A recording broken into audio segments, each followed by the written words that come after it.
সামনে দাঁড়িয়ে রয়েছি। এই মঞ্চ থেকে কিন্তু বিজেপি কর্মীরা আজ তৃণমূলে যোগদান করেছে। প্রায় 400 থেকে 500 বিজেপি কর্মী, বিজেপির মণ্ডল সভাপতি সহ এখানে আরাবুল ইসলামের হাত ধরে তৃণমূল কংগ্রেসে যোগদান করেছে এবং সেই সাথে সাথে সিপিএমের 50 থেকে 60 জন সিপিএম কর্মী তারা কিন্তু তৃণমূলে যোগদান করেছে।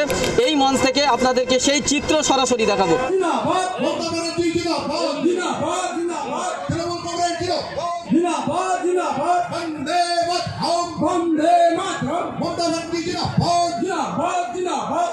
আপনাদেরকে জানিয়ে রাখবো, ভাঙড়ে কিন্তু কয়েকদিন আগে বিজেপির রাজ্য সভাপতি দিলীপ ঘোষ এসে তিনি দাবি করেছিলেন যে তৃণমূল থেকে 1000 কর্মী বিজেপিতে যোগদান করেছিলেন। আসলে কিন্তু সেটা নয়, এমনটি দাবি করছেন ভাঙড়ে তৃণমূল নেতা আরাবুল ইসলাম এবং তার দাবি যে ভাঙড়ে কিন্তু একেবারেই তৃণমূল বিজেপি একেবারে শেষ এবং তৃণমূল আগামী দিনে গত দিনে যেভাবে ভাঙড় দখল করেছিল আগামী দিনে কিন্তু আবারও ভাঙড় দখল করবে, এমনটি দাবি করছে। আজকে এখানে আমাদের প্রায় 400-র মতন বিজেপি থেকে তৃণমূল কংগ্রেসে জয়েন করালাম।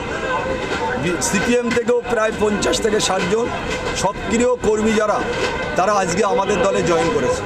একটা কথা হচ্ছে, বিজেপির যারা জয়েন করেছে, সিপিএম যারা জয়েন করেছে, তাদের বক্তব্য মমতা বন্দ্যোপাধ্যায়ের উন্নয়ন, মমতা বন্দ্যোপাধ্যায়ের যে কর্মযজ্ঞের সাথে তারা সামিল হওয়ার জন্য আজকে তারা আন্তরিকভাবে প্রায় 450 মানুষ তারা আজকে তৃণমূল কংগ্রেসে জয়েন করেছে। দিলীপ ঘোষ বলেছিল যে কয়েকদিন আগে যে তৃণমূল থেকে বিজেপিতে 1000 মানুষ জয়েন করেছে, সেই তৃণমূলেরা আবার ফিরে এসছে নাকি না বিজেপির নেতা নেত্রীরা কর্মীরা ফিরে এসছে? একটা কথা বলি, বিজেপি দিলীপ ঘোষ যে কথা সেদিন বলেছে, তাদের সাথে 1000 লোক ছিল না, তাও 1000 জয়েন করবে কোথা থেকে? বিভিন্ন জায়গা থেকে লোক এনে তারা তাদের লোক এনে জয়েন করানোর কথা বলছে। যারা দীর্ঘদিন বিজেপি করত, তারা এখানে ভাঙড়ে তারা বিজেপি করত, সেই সব কর্মীরা আমাদের সাথে যোগ দিয়েছে। দিলীপ ঘোষ যে কথাটা বলেছে সম্পূর্ণ মিথ্যে কথা, সম্পূর্ণ ভিত্তিহীন, সম্পূর্ণ মিথ্যেভাবে দিলীপ ঘোষ যেটাই বলছে, যেখানে যাচ্ছে সেখানে তৃণমূল কংগ্রেসের লাভ হচ্ছে, আমাদের লস হচ্ছে না। আগামী দিনে দিলীপ ঘোষ যেখানে যাবে তৃণমূল সেখানে যাবে। তৃণমূল কংগ্রেস আজকে ভাঙড়ের তৃণমূল কংগ্রেস মস্কায় তো ভাঙে না। আমি আবার বলছি যে এই মমতা বন্দ্যোপাধ্যায়ের নীতি আদর্শের উপরে, অভিষেক বন্দ্যোপাধ্যায়ের যে সংগ্রামী নেতৃত্বের উপরে ভরসা রেখে ভাঙড় তৃণমূল কংগ্রেস। তাহলে কি ভাঙড়ে বিজেপি শেষ? আপনারা দেখছেন, আপনারা নিজেরা দেখেছেন যে ভাঙড়ে বিজেপি 2-4 জন থাকবে, সেটা তো আলাদা ব্যাপার। লুকিয়ে লুকিয়ে তারা দল করবে, যেভাবে সামনে থেকে দল করতো সেই সব ছেলেরা আজকে আমাদের সাথে।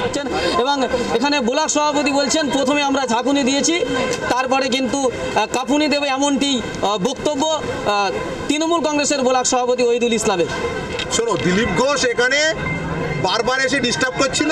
এই অঞ্চলে আমরা লোকসভা ভোটে 5700 ভোটে জিতেছি বেহতা 2 নম্বর থেকে। আজ ব্লক তৃণমূল কংগ্রেসের পক্ষ থেকে বাংলার গর্ব দিদির একটা অনুষ্ঠানে 400-র মতো বিজেপি সিপিএম সব স্তর থেকে আমরা দলে জয়েন করিয়েছি। আমরা প্রথমে আজকে একটা ঝাঁকুনি দিলাম, এরপরে কাঁপুনি দেবো দিলীপ ঘোষকে।